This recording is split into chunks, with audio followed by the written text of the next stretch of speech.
It has all the flavors needed. So, spicy, sweet, sour, salty. ก็เตรียมตัวที่จะนำเสนอวัฒนธรรมนะคะไม่ว่าจะเป็นอาหารสถานที่ท่องเที่ยวต่างๆของประเทศไทยเนี่ยกับเพื่อนๆได้ชมกันวันนี้เนี่ยตอนกลางวันเนี่ยได้ไปทานอาหารอร่อยมากๆไม่ว่าจะเป็นส้มตำข้าวเหนียวมะม่วงโอ้โหถูกใจกันเป็นแถวเลยค่ะแล้วจะบอกว่าสิ่งที่สำคัญมากกว่านั้นที่ต้องเรียนเลยก็คือความ So inyong napanood mga kapolitika itong eksena kahapon dito sa isang sponsorship shooting na kung saan is pumili sila ng mga candidate na kanilang paborito at pinasalita dito sa isang interview at lahat is binigyan ng pagkakataong magsalita except na lang dito kay Mexico. So hindi di umano binigyan ng staff ng chance na magsalita or ma-interview itong pambato ng Mexico kasi alam naman natin yung mga nangyari nitong mga nakarang araw. So marami ang naawa sa kanya na parang binubuli daw siya dito sa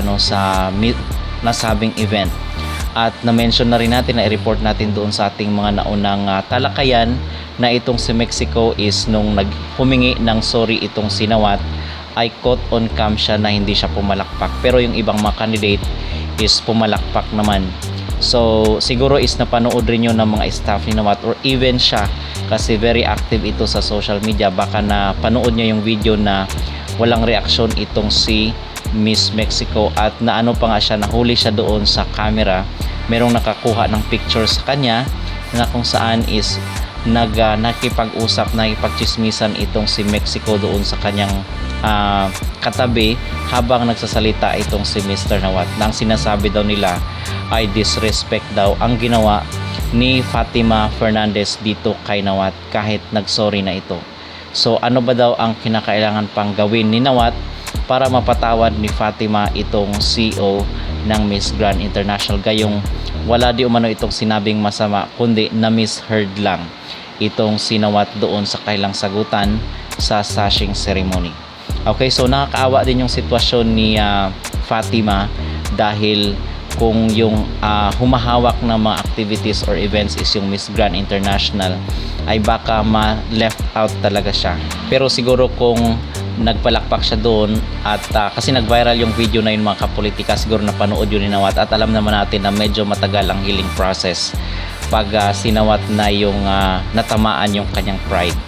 So yun po yun. So isa po si Atisa dito sa mga napili ng sponsor at nagsalita siya mga kapolitika at isa siya sa mga na-interview at binigyan ng chance na makapagsalita dito sa nasabing event. So kita talaga natin mga kapolitika na yung mga sumali dito sa sponsorship shooting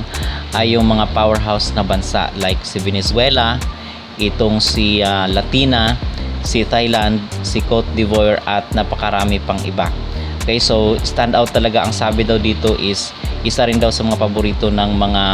Thai is itong si Venezuela at itong si Latina.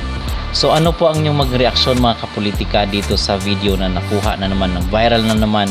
itong si Miss Mexico na hindi siya pinahawak ng mic at hindi siya binigyan ng chance na makapagsalita at ang sabi daw ng iba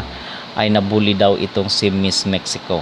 At ano rin po ang inyong magreaksyon na isa si Atisa sa mga napili ng sponsors para dito sa photoshoot or sa video shoot